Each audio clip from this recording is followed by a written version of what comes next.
Wham! Talk 1600. You're catching the drift.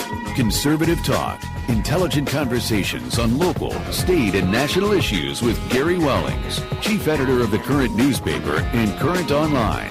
Join in the conversation at 734-822-1600. And now, your host, Gary Wellings. And good Saturday afternoon. Thanks for tuning in to catch our drift. Joining me in studio, Pastor Rick. Hello? Do you ever go away? No, I've got a cot. That's in right. the back room where I That's sleep. right. Well, I'm glad you're here because, Ed's kind of had to bail out today, and I just don't have the energy. It's been a long week for me to try and get through this alone. You know why, We got don't a lot you? of stuff. Why? The clock change. Could be. Yeah. I didn't think about that. That could be it. Exactly. It happens to everyone this time of year. Yeah, The clock change. that and I started a new job, which is always frustrating, stressful, aggravating. Yeah, you work know. can tire someone out. Yeah. It happens. Like I never work, No, it's new jobs are always a little stressful, Right. So that's wearing me out too. So anyways, but I can't seem to get to everything that I want to, but I did manage to actually throw a show together, and then I ran out of power this week. You guys started complaining about DTE. Power down again. All of Whitmore Lake out this morning. Are you kidding? No, me? I heard the cable box blunk on and off last night around 1:35, and it came right back on. And then sure enough this morning, boop, and I'm like, coffee. You're really going to make me drag out the generator, right? For a cup of coffee? Yes. So my wife had this iced coffee stuff in the fridge, which I've never tried before. It was actually good. And I have this small generator. I mean, I've got the big generator now. yeah. Little tiny one that's quiet. I have this small little generator that's good for about 700 watts, which is, good for a coffee maker or a blender. Yeah. But that's it. Yeah. And so you don't have to pull out the big thing. Yeah, that's what you need. I just want to get the battery backup. One of these days, I'm going to get my house set the way I want. But happy belated St. Pat's. You too? Yeah, I wore my little green hat in today. I wore mine yesterday, but Yeah. I didn't wear a green hat. I wore green, though. Yesterday was the first St. Patrick's Day in, I think, 10 years that I have actually worked. I normally take it off. It's one of my holidays, because I'll tell you what, when I was a younger man, high school and even into college, I didn't celebrate St. Patty's because I was mad about the Protestants and the Catholics fighting all Right. the time. That was my statement. Right. Not partying on St. Patty's Day until you guys get it right. Well, I come from an Irish family. My last name's German, but my great-great-grandfather married an Irish woman. My great-grandfather married an Irish woman. My grandfather and father both married Irish women. I got smart. I married a Greek. But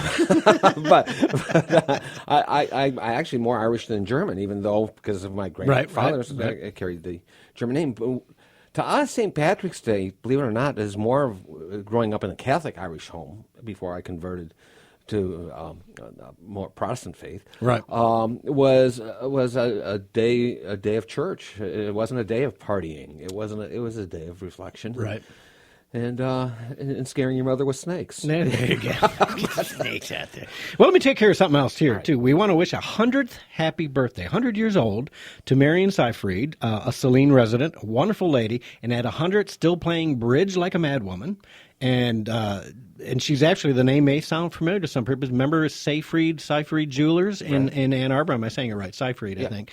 And her father-in-law was the man who started it and ran it until they sold it to somebody. I think they're gone now. But, that was a long time to have a jewelry company like that. And that was around for a long time. Yes.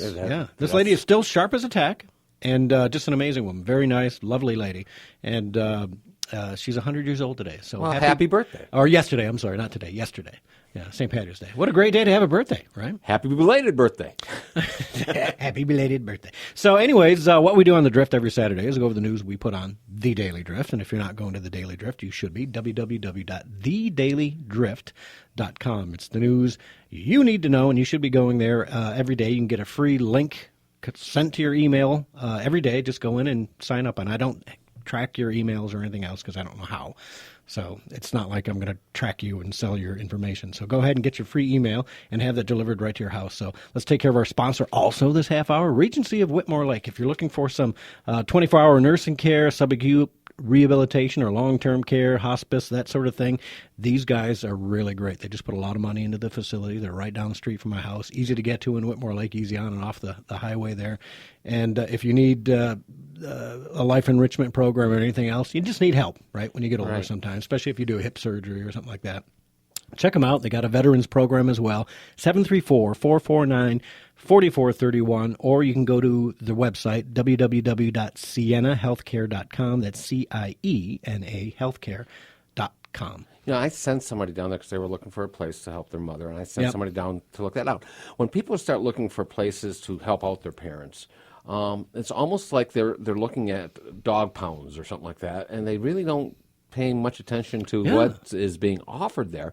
And Regency is actually a beautiful place. Yeah, they really they put a lot of money into it. It's a beautiful place, and the staff is really good. I mean, they've really upped their game, so it's a nice place. Before you find a place like this for your parents to live, your mom or dad to live, really, you have to check it out. And I think when they go to Regency, they're going to be extremely happy with what they find. Yeah, and I think they've been advertising with us, and it works for them. A lot of these places advertise in the coupon clippers, and it drives me crazy. I'm thinking, really, you're going to go to a coupon clipper to find a place for your parents? Come on, So advertise in the Current. Hint, hint. Advertise in the Current, COURANT online.com. Fine, I will. Check it out with me. Well, anyways, so I want to talk. You guys, I think, started touching on a little bit the Trump budget plan, right? And I want to start with the big winners and the big losers under the plan.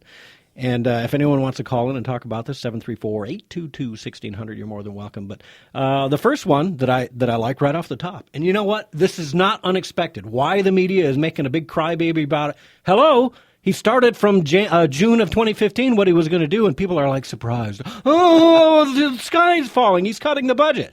This is what he said he was going to do, right? Exactly. I was talking to the lovely Linda about this earlier. There's this poll on Fox about how Trump's keeping all these promises, but people are not liking it. Yeah. What?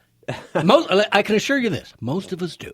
We're very happy. Every day when I see him on the news or doing anything at all, I'm just very, very super happy about it. The ones I find that are doing the crying generally come from the Washington Post, the New York Times. Rachel Maddow. And we'll get to that tax thing later on, too. But the big one is EPA, 31.4% cut to the EPA. Wonderful. Yes, because you know what? I'm one of those guys. Until a couple of years ago, I had a big piece of property that I bought and was going to put my big, fabulous home on. And I ended up keeping it forever and buying a house on the lake instead. And I was worried because, even locally they were trying to add more restrictions to what you could do with wetlands and everything else. And when this Water Act that Barack Obama was trying to shove down our throats through executive action went through, it literally was mud puddles, right? So you have a little seasonal puddle on there, and if you weren't careful, you'd get a couple cattails growing up, and all of a sudden it's wetland. Oh, you can't build within 100 yards of that. Well, you're taking away my property doing that. What he did with that was the Treaty of the Seas, and he pretty much, by executive order, handed everything of our waterways over to the United Nations. By the way, President Trump, if you're listening, you need to undo that one next. Yes. Yeah, and just cut them off at the knees. Right. I'm done with the UN. They do absolutely nothing. I was listening to something on Fox Business, I think, earlier this morning, and the corruption, and it's astounding to me that the UN gets money from us, and people like Iran and North Korea are on the human rights councils and the women's rights councils and things. I'm like, are you out of your mind? Why would you put someone like Saudi Arabia on a women's rights council? Now, this won't surprise you, but it might surprise some of your listeners. The EPA is neck deep in things like the Treaty of the Seas, the executive order. It's not actually a treaty now. Very deep with ICLEI on Agenda 21. Yep. And that whole movement.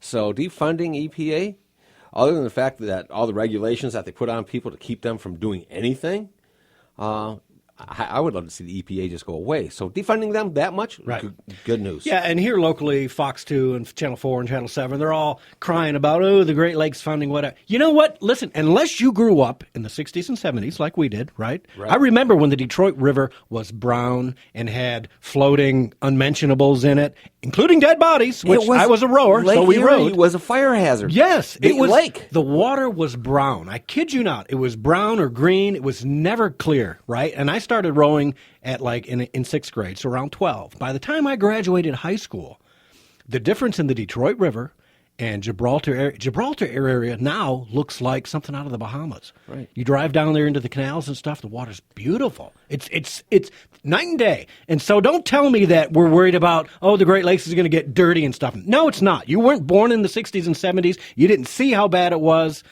Now it's clean. In the 1970s, Detroit, Erie caught on fire. The lake. The lake caught on fire. Yeah, right down there by Toledo, right? Yeah. Yes. Oh, it's crazy. Let's take a call from John and Dexter. John, welcome to the show. Hey, how's it going, guys? What's going on, John? Well, I know that Trump isn't going to get anything done because of the obstructionists, but what's happening here in Michigan more bothers me with Snyder, establishing more government in these panels for the water. The EPA didn't do their job in the first place. What makes you think another government program is going to, or government bureaucrats are going to be able to do anything? Yeah, I have some faith that Trump is going to bring the pressure. And I think, I'm going to try and get Derek to pull up a track that I found on Twitter. And I saw it actually live yesterday as well. But it was him and Merkel were having a press conference, and some snively little European guy got up and said, "Do you regret ever making any of your tweets?"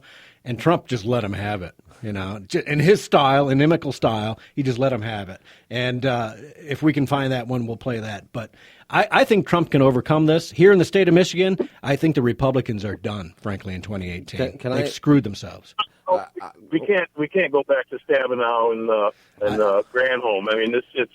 Yeah, well, Kid Rock, baby. Here we go. Kid Rock for Senate. Someone send him a tweet and Facebook. There you go. Just on the other side of that, on the state side of that, DEQ is designed to work with the EPA in this state. Each state has an entity that is set up to work as an arm of the EPA. And we need to relook at how the state uses and funds the DEQ and what kind of regulations we allow them to continue to put on the people. Some of them are okay. Some of them really do protect the waters in Great Lakes. Let's face it. No one wants those Asian carps in the Great Lakes. That will destroy the Great Lakes. Yeah. For me, get rid of the EPA. Really, honestly. Because here, the DEQ here in Michigan has got completely different problems and issues than the DEQ in Colorado or California. Get that money back to those guys and let them handle it locally. Their own way and deal with their own problems. The money that Michigan sends to the EPA, we could sit there and actually use to really straighten out the problems of the Great Lakes, not the problems that they just took care of by spending over $700,000 to turn a golf course. Yes, that's what Linda just laid on the desk. Turn a golf course back to nature. Yeah. Why are you spending my money on that? Do you understand? Nature would have done it all by itself for free. She wouldn't have sent us a bill. She would have just said, okay, I'll take care of it. Did we lose John? I think John went away. John, if you had something else, call back, man. I didn't want you to go. I had another question for you, but feel free to call back. Let's take a call from Will in Ypsilanti. Will, long time no hear. Hey, I love the new time, too, guys. So do I. It's really, right. Poor Pastor Rick's got to sit here for 3 hours, but that's all right. He likes it. I would love you for 3 hours, believe me. Well, we'd love to. Well, maybe I'll come and sit with Pastor Rick for it. Hey, there we go. So one of the things is, you're talking about the EPA. Riddle me this one. Why do they have a SWAT team? Do they? Actually, yes, they do. They have a policing agency. They have a security team. And I didn't think it was real, but I looked it up, and sure enough, they have law enforcement. That's sheer insanity for me. I mean, because that kind of harkens back to the guy who, Derek, we've did this before. There was the pig farmer here in Michigan who had a certain type of pig, and the EPA raided his farm and took his pigs away and bankrupted him, basically. It also happened to Ted Nugent. They made him get rid of his pigs and everything else because they were afraid they'd go feral, bust the fence, and next thing take over. Up in up northern Michigan in the lower UP, the upper lower, they have a terrible problem with feral pigs. Problem is, it's not the farmers that are actually doing it right that are causing the problem. Right. It's the people that are getting the pet pigs and then don't know how to deal with them once they hit 300 pounds and they let them loose. I tell you what, a pig, I've raised a pig out of my little farm there. They'll challenge your fence. And I tell you what, man, you want to talk about a scary animal? Ooh, I'd never do it again. Number one, they were stinky, but I would never raise another pig. No, not going to happen. Thanks a lot, guys. All right. Hey, great talking to you. Well, calling again, eh? Absolutely, yep. All right, see ya. All right, so EPA...